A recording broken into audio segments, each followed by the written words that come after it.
رہا ہوں کہ رمضان تو آپ کو کیسے گزارنا ہے. سب سے بڑی چیز عام وقتوں میں درود و سلام کا اہتمام آپ کو کرنا ہے, اور قرآن پاک کی سب سے اہم اس کا دور کرنا ہے. ایک دو تین چار جتنے بھی ہو سکے 2 ختم تو مکمل کرنا ہے.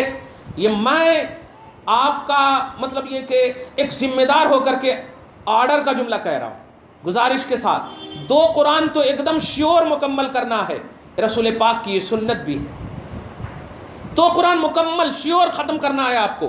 یہ ٹھان لینا ہے آپ کے پاس کچھ بھی آ جائے لیکن ہم کو کرنا ہے تو کرنا ہے. بس یہ 2 قرآن مکمل کرنا ہے, اور کم سے کم 2 لاکھ مرتبہ درود شریف پڑھنا ہے. آپ کم سے کم کی بات کر رہا ہوں میں, 2 لاکھ مرتبہ درود شریف آپ کو پڑھنا ہے.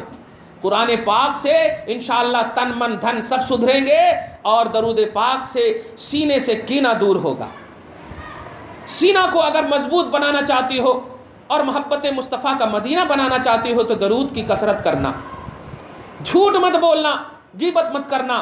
اگر آپ کو تڑپائے پیاس تو اس کے لیے تدبیر مت کرنا, قرآن پڑھنا دل کا سکون ملے گا, درود پڑھنا دل کا اطمینان ملے گا. ڈانٹنا مت کہ کالج گئی تھی, اسکول گئی تھی, روزہ بھی ہوں کام بھی کرنے بول رہی کیا ماں, نہیں, گر گئی اسی حالت میں رب تجھے انشاءاللہ اپنا قرب عطا فرمائے گا, رب تجھے دستگیری فرمائے گا ڈائریکٹ, مصطفیٰ تیرے اوپر کرم کریں گے. تو آپ اپنے ماں باپ کو ستانا نہیں کہ اسکول اور کالج سے آ کر کے سو رہنا, اور پھر اگر کام کرنے کے لیے بولے تو کہنا نہیں روزہ بھی ہوں یا بھی کرتی وہ بھی کرتی. اس کا مطلب یہ کہ آپ کا رمضان صحیح نہیں گزر رہا. تو ایک خاص وقت آپ کو متعین کرنا. تراویح تو آپ کو مکمل پڑھنا ہے, مکمل پڑھنا ہے. اور ایک بات کھل کر کے بول دوں, گھر سے باہر جا کر نہ پڑھنا ماں. گھر آپ کی رحمت کا محتاج ہے, گھر آپ کی برکت کا محتاج ہے. جہاں اہتمام ہوتا ہے وہاں اگر گھر سے قریب ہے تو آپ جائیے, روکا نہیں جا رہا, آپ جائیے. اگر وہاں آپ باہر جا رہی ہیں تو ایک اور بات, تہجد آپ گھر میں پڑھو. دھیان دینا, تراویح کا اہتمام جیسے کہ یہاں مدینہ اپارٹمنٹ میں تراویح کا اہتمام ہوتا ہے الحمدللہ. میں سمجھتا ہوں پورا مہینہ نہیں ہوتا تراویح آپ کو پورا مہینہ پڑھنا, لیکن ختم قرآن کے لیے اگر اہتمام ہوتا ہے تو آپ آئیے. اس کا یہ ہرگز مطلب نہیں. تو جہاں جہاں آپ تراویح پڑھنے کے لیے آپ آ رہی ہیں عزت و آبرو کے ساتھ, سلامتی کے ساتھ, تو آپ تراویح پڑھ کر جائیے. 8 رکعت گھر میں, یعنی تراویح پڑھنے کے بعد آپ وطر کو جو ہے گھر میں آپ پڑھیے, اور وطر سب سے آخری نماز رکھیے. آپ گھر جائیے اور گھر جانے کے بعد آپ آرام کر لیجئے تھوڑا, اور پھر جب اٹھیے تو 8 رکعت تہجد پڑھ لیجئے, اور پھر لاسٹ 3 رکعت تراویح آپ پڑھیے, 3 رکعت وطر پڑھیے آپ. تو اگر تراویح آپ باہر پڑھ رہی ہیں تہجد گھر میں پڑھیے.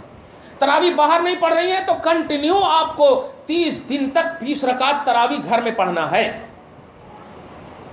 یہ سب جب اہتمام کریں گی تو انشاءاللہ آپ کے پاؤں میں بھی برکت ہوگی. خدا کی قسم تکلیف نہیں. ایک حدیث پاک مجھے یاد آتی, سومو تصحو, سبحان اللہ, نبی فرماتے ہیں روزہ رکھو صحت ملے گی. واو, روزہ رکھو صحت ملے گی. اب واہ, آج بولتے ہیں ارے روزہ رکھ کے کمزور ہو جاتے. ماں تو ایک دم خاص طور سے کھل کر بول دوں, جس گھر کے بچے 10 سال کے ہیں انہیں مار مار کر روزے رکھوانا.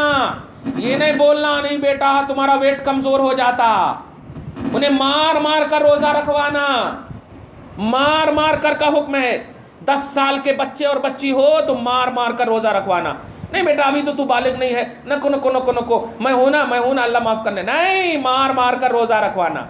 ولیمہ کے لیے اچھے سے اچھا ایک دم بہترین تیار کر کے جا سکتے آپ. اللہ کے واسطے تیار کر ماں, اللہ کے واسطے تیار کر بچے اور بچیوں کو. 10 سال کی جو بچی ہے عمر والی, ان کو بھی روزہ رکھنا ہے, ان کو رکھوائیے, قرآن پڑھوائیے, بزرگوں کے واقعات سنوائیے. ٹی ویوں کے پاس ہرگز مت. میں پر سال بھی کہا تھا ٹی وی بند تو بند. 1 مہینہ تو تیار, مطلب آپ کم سے کم 1 مہینہ تو بند کر کے دیکھو, بعد میں انشاءاللہ اللہ پاک جو ہے مدد اگر کرے گا تو ہمیشہ کے لیے بند کر دو گی. 1 مہینہ تو بند کر کے دیکھو آپ. ماں کبھی تو بیٹیوں کو موقع دو. بیٹی کبھی تو ماں کے پاؤں کو دباؤ. کب دباؤ گی؟ تم بھی موبائل لیے ہوئے ہو, تم الگ دیکھ رہی ہو, باپ بھی موبائل لیے ہو الگ دیکھ رہا ہے, ماں موبائل لیے ہوئی الگ دیکھ رہی ہے, سب الگ الگ رہے تو کیا ہوتا تمہارا؟ اور کب ان کے پاؤں کو دباؤ گی؟ اور اے ماں کب بتاؤ گی کہ تیری وجہ سے اللہ پاک نے میرے قدم میں جنت رکھا؟ کب بتاؤ گی؟ جب تک میں ماں نہیں بنی تھی جنت نہیں تھا. ارے تیرا مقام یہ ہے کہ جب تو پیدا ہوتی ہے رحمت، شادی ہوتی ہے تو اپنے شوہر کے لیے آدھے ایمان کی تکمیل کا ذریعہ بنتی. واہ واہ. اور جب بچے ہوتے ہیں تو تیرے قدم میں جنت. یہ کیسا مطلب کس قسم کی عظمت تجھے مل رہی ہے. لیکن تو پیدا بھی ہو تو موبائل، شادی بھی ہو تو موبائل، ماں بھی بن رہی ہے تو موبائل. ارے تیری شکل مولا بدل رہا ہے، رحمت کی شکل بدل رہا ہے، ایمان کی کاملیت کی شکل بدل رہا ہے، ماں کے قدم میں جنت کی شکل بدل رہا ہے. لیکن تیری حیثیت ہے کہ وہی موبائل، وہی ٹیب، وہی ساری چیزیں. یہ کیا ہے؟ تو اللہ تو دینے کے لیے دروازے کھولے ہوا ہے. تم خود غافل رہو گی کچھ نہیں ملے گا. تو تراویح آپ کو پڑھنا ہے، اگر 10 دن 15 دن میں اگر مکمل ہے تو پھر گھر میں بھی پڑھنا. تراویح کا بھی اہتمام کرنا، تہجد کا بھی اہتمام. 8 رکعت تہجد ضرور پڑھنا، اور وتر جو ہے آخری میں پڑھیے. جائیے گپ شپ نہ کیجیے، بہت ہو چکا. یہی گپ شپ کی وجہ سے تو آج کافروں نے اور آج ہندوؤں کی عدالتوں میں ہمارا مسئلہ گیا ہوا. کاش اگر ہمارا مسئلہ ہماری عورتیں ہماری بیٹیوں کے سامنے ہمارے اسلام کو اگر پہلے ہی سے ایکسپلین کرنے والا گھر ہوتا تو کبھی بھی یہ عدالت میں ہندو لوگ ڈسکس کر رہے ہیں اسلام پر. بتائیے، کافر لوگ ڈسکس کر رہے ہیں اسلام پر. کیوں؟ ہم نے ڈسکس کرنا بند کر دیا. ہم ڈسکس کیا کرتے؟ بڑی اچھی فلم لگنے والی ہے رمضان کے موقع سے، سلمان خان کی فلم آنے والی ہے، ہیپی دیوالی نہیں، ہیپی عید. واہ واہ واہ. عید الفطر میں گفٹ دینے والا ہے سلمان خان، گفٹ دینے والا ہے شاہ رخ خان. معاذ اللہ رب العالمین. تباہ ہو جاؤ گی. کچھ نہیں کام آنے والے ہیں. یہ سارے میک اپ یہیں رہ جائیں گے. مٹی کے میں دبنے والی ہو، وہی تمہارا پاؤڈر ہوگا، وہی تمہارا میک اپ ہوگا. نور محمدی سے سینہ اگر گلزار ہوگا، سینہ اگر معمور ہوگا، خدا کی قسم دنیا سے زیادہ تمہارا چہرہ نورانی ہوگا قبر میں. وہ مٹی تمہارے چہرے کو بگاڑ نہیں سکتی. یہ میک اپ تو بگاڑ سکتی، اگر پانی بارش ہو گئی تو میک اپ خراب ہو سکتی. کیوں؟ یہ آرٹیفیشل ہے اور وہ نیچرلی ہے. مصطفیٰ جان رحمت کی محبت کا نور اپنے دل میں لاؤ. اللہ پاک کی بندیو، اس کو احساس کرو، اس کو محسوس کرو. روزہ غیبت کی حالت میں مکروہ نہیں، ہم تو ایک دم انکمپلیٹ کہتے. نبی نے صاف فرمایا جو روزہ رکھ کر کے جھوٹ بولے، غیبت کرے، ایسے روزہ داروں کے روزہ کی ہمیں ضرورت نہیں ہے. وارن کر دیا ہے مصطفیٰ نے.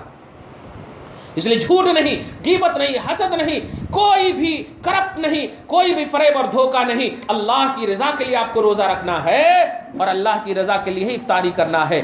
سحری نہیں کرے تو روزہ رہتا کیا؟ سحری بھی کرنا. یہ سحری الگ ہے، سنت مستحب ہے. جس دن سحری نہیں کرے روزہ رہنا، کیونکہ روزہ بھوکے رہنے کا نام ہے. سحری نہیں کرے تو گویا آپ ایک برکت کی چیز کو چھوڑے. روزہ فرض ہے، سحری جو ہے یہ سنت ہے، مستحب ہے. اللہ پاک آپ کو ہم سب کو سچی محبت نصیب فرمائے. شاعر اللہ کی تعظیم خصوصاً رمضان کی شکل میں قرآن اور صاحب قرآن کی عطاؤں سے پروردگار عالم ہم سب کی اس عظیم مہینے کو کامیاب سے کامیاب تر بنائے اور گھر بار میں اعلیٰ اولاد میں برکتیں، رحمتیں اور سعادتیں بھرا یہ مہینے کی شکل میں عطا فرمائے. وصلی اللہ تعالی علی خیر خلقہ محمد وآلہ واصحابہ اجمعین برحمتہ.